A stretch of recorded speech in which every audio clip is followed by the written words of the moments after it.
Chapter 53. Mr. Wickham was so perfectly satisfied with this conversation that he never again distressed himself, or provoked his dear sister Elizabeth, by introducing the subject of it, and she was pleased to find that she had said enough to keep him quiet. The day of his and Lydia's departure soon came, and Mrs. Bennet was forced to submit to a separation, which, as her husband by no means entered into her scheme of their all going to Newcastle, was likely to continue at least a 12-month. "Oh, my dear Lydia," she cried, "when shall we meet again?" "Oh, Lord, I don't know.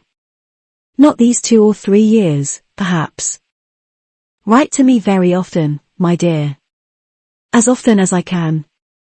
But you know married women have never much time for writing. My sisters may write to me.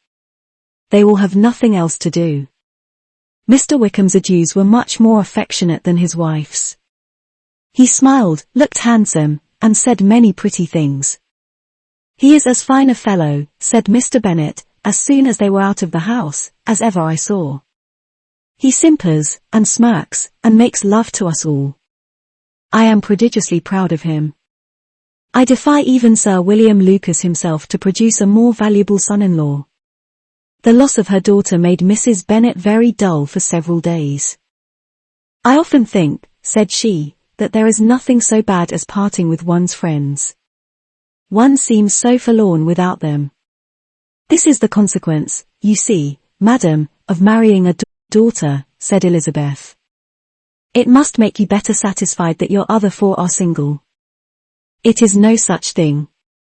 Lydia does not leave me because she is married, but only because her husband's regiment happens to be so far off. If that had been nearer, she would not have gone so soon." But the spiritless condition which this event threw her into was shortly relieved, and her mind opened again to the agitation of hope, by an article of news which then began to be in circulation. The housekeeper at Netherfield had received orders to prepare for the arrival of her master, who was coming down in a day or 2, to shoot there for several weeks. Mrs. Bennet was quite in the fidgets. She looked at Jane, and smiled and shook her head by turns. "Well, well, and so Mr. Bingley is coming down, sister," for Mrs. Phillips first brought her the news.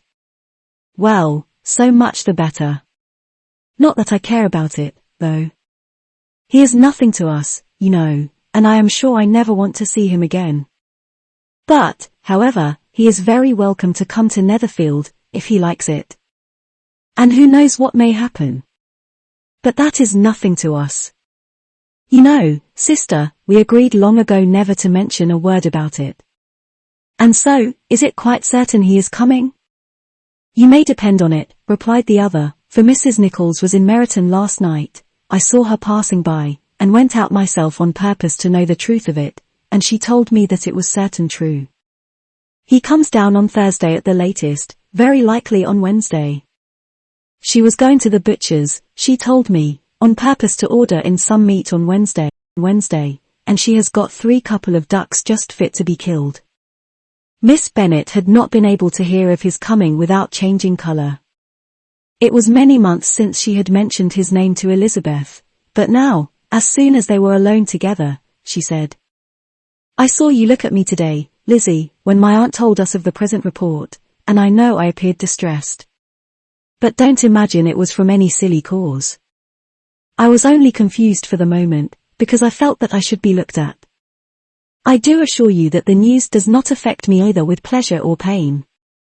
I am glad of one thing, that he comes alone, because we shall see the less of him. Not that I am afraid of myself, but I dread other people's remarks." Elizabeth did not know what to make of it. Had she not seen him in Derbyshire, she might have supposed him capable of coming there with no other view than what was acknowledged, but she still thought him partial to Jane, and she wavered as to the greater probability of his coming there with his friend's permission, or being bold enough to come without it. Yet it is hard, she sometimes thought, that this poor man cannot come to a house which he has legally hired, without raising all this speculation. I will leave him to himself. In spite of what her sister declared, and really believed to be her feelings in the expectation of his arrival, Elizabeth could easily perceive that her spirits were affected by it. They were more disturbed, more unequal, than she had often seen them. The subject which had been so warmly canvassed between their parents, about a 12-month ago, was now brought forward again. "As soon as ever Mr. Bingley comes, my dear," said Mrs. Bennet, "you will wait on him of course." "No, no. You forced me into visiting him last year, and promised, if I went to see him, he should marry one of my daughters. But it ended in nothing, and I will not be sent on a fool's errand again." His wife represented to him how absolutely necessary such an attention would be from all the neighbouring gentlemen, on his returning to Netherfield. "'Tis an etiquette I despise," said he. "If he wants our society, let him seek it. He knows where we live. I will not spend my hours in running after my neighbours every time they go away and come back again.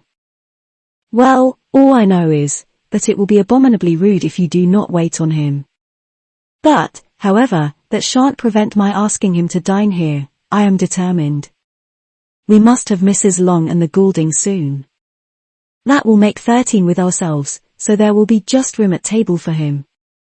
Consoled by this resolution, she was the better able to bear her husband's incivility, though it was very mortifying to know that her neighbours might all see Mr. Bingley, in consequence of it, before they did. As the day of his arrival drew near, "I begin to be sorry that he comes at all," said Jane to her sister. "It would be nothing, I could see him with perfect indifference, but I can hardly bear to hear it thus perpetually talked of. My mother means well, but she does not know, no one can know, how much I suffer from what she says. Happy shall I be, when his stay at Netherfield is over." "I wish I could say anything to comfort you," replied Elizabeth, "but it is wholly out of my power. You must feel it, and the usual satisfaction of preaching patience to a sufferer is denied me, because you have always so much." Mr. Bingley arrived. Mrs. Bennet, through the assistance of servants, contrived to have the earliest tidings of it, that the period of anxiety and fretfulness on her side might be as long as it could. She counted the days that must intervene before their invitation could be sent, hopeless of seeing him before. But on the third morning after his arrival in Hertfordshire, she saw him, from her dressing-room window, enter the paddock and ride towards the house. Her daughters were eagerly called to partake of her joy. Jane resolutely kept her place at the table, but Elizabeth, to satisfy her mother, went to the window. She looked, she saw Mr. Darcy with him, and sat down again by her sister. "There is a gentleman with him, mamma," said Kitty. "Who can it be?" "Some acquaintance or other, my dear, I suppose. I am sure I do not know." "La!" replied Kitty, "it looks just like that man that used to be with him before." "Mr. What's his name?" "That tall, proud man." "Good gracious! Mr. Darcy, and so it does, I vow. Well, any friend of Mr. Bingley's will always be welcome here, to be sure, but else I must say that I hate the very sight of him." Jane looked at Elizabeth with surprise and concern. She knew but little of their meeting in Derbyshire, and therefore felt for the awkwardness which must attend her sister, in seeing him almost for the first time after receiving his explanatory letter. Both sisters were uncomfortable enough. Each felt for the other, and of course for themselves, and their mother talked on, of her dislike of Mr. Darcy, and her resolution to be civil to him only as Mr. Bingley's friend, without being heard by either of them. But Elizabeth had sources of uneasiness which could not be suspected by Jane, to whom she had never yet had courage to show Mrs. Gardiner's letter, or to relate her own change of sentiment towards him. To Jane, he could be only a man whose proposals she had refused, and whose merit she had undervalued, but to her own more extensive information, he was the person to whom the whole family were indebted for the first of benefits, and whom she regarded herself with an interest, if not quite so tender, at least as reasonable and just as what Jane felt for Bingley.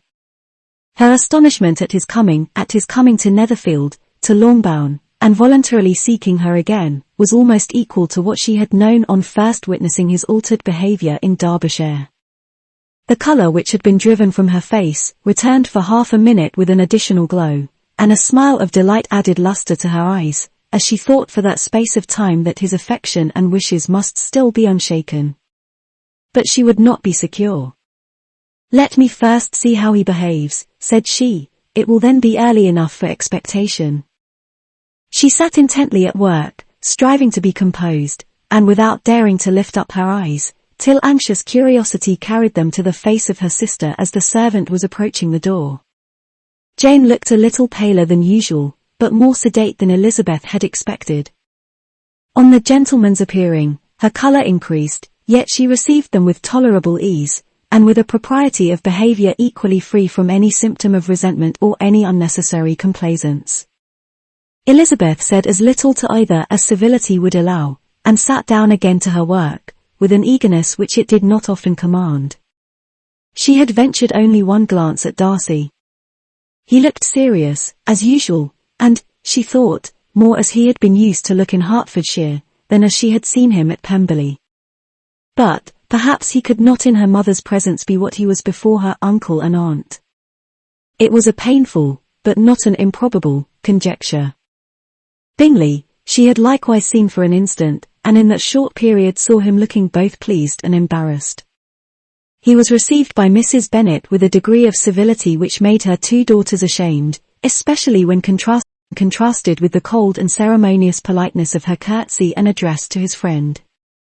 Elizabeth, particularly, who knew that her mother owed to the latter the preservation of her favourite daughter from irremediable infamy, was hurt and distressed to a most painful degree by a distinction so ill applied.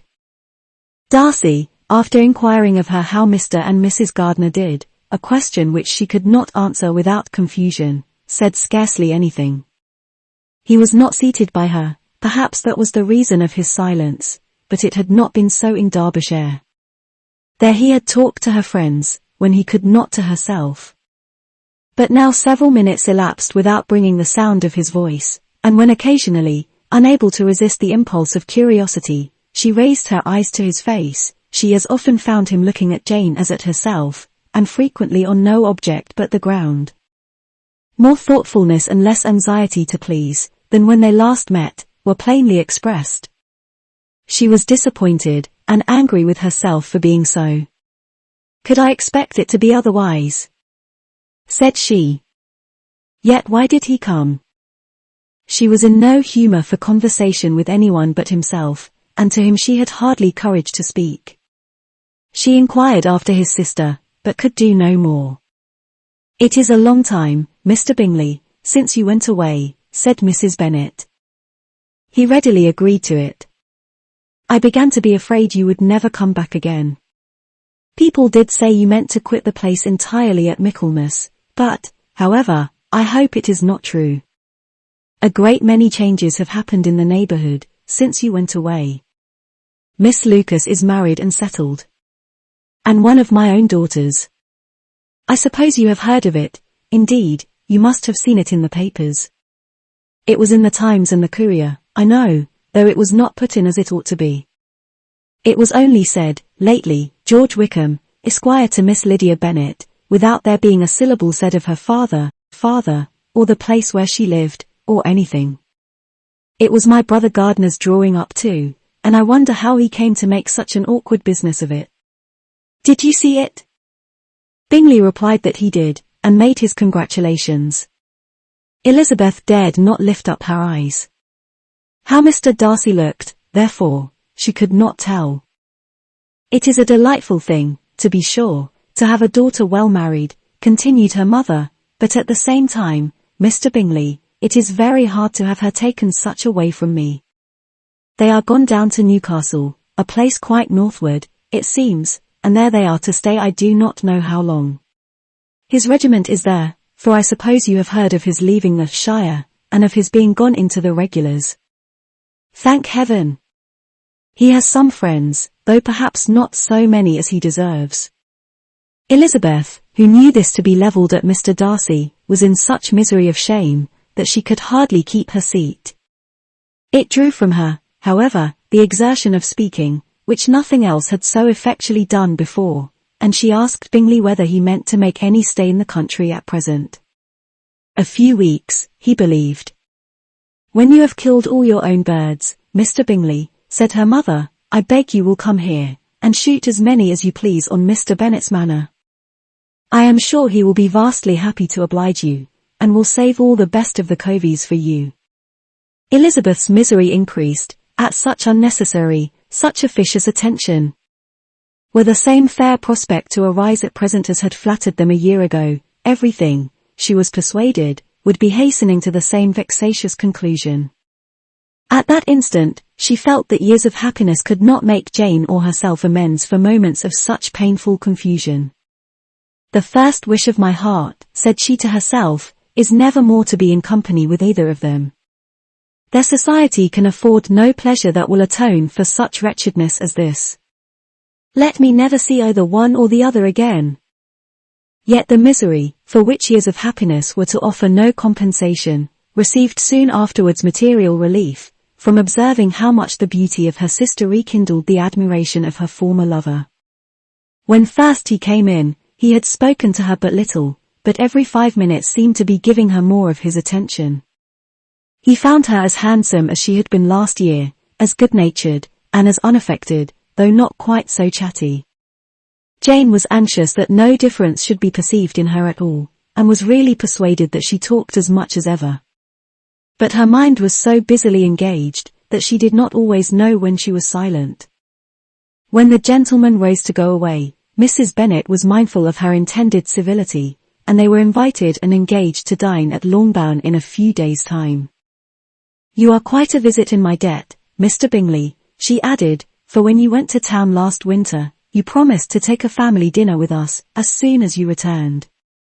I have not forgot, you see, and I assure you, I was very much disappointed that you did not come back and keep your engagement. Bingley looked a little silly at this reflection, and said something of his concern at having been prevented by business. They then went away. Mrs. Bennet had been strongly inclined to ask them to stay and dine there that day, but, though she always kept a very good table, she did not think anything less than 2 courses could be good enough for a man on whom she had such anxious designs, or satisfy the appetite and pride of one who had 10,000 a year.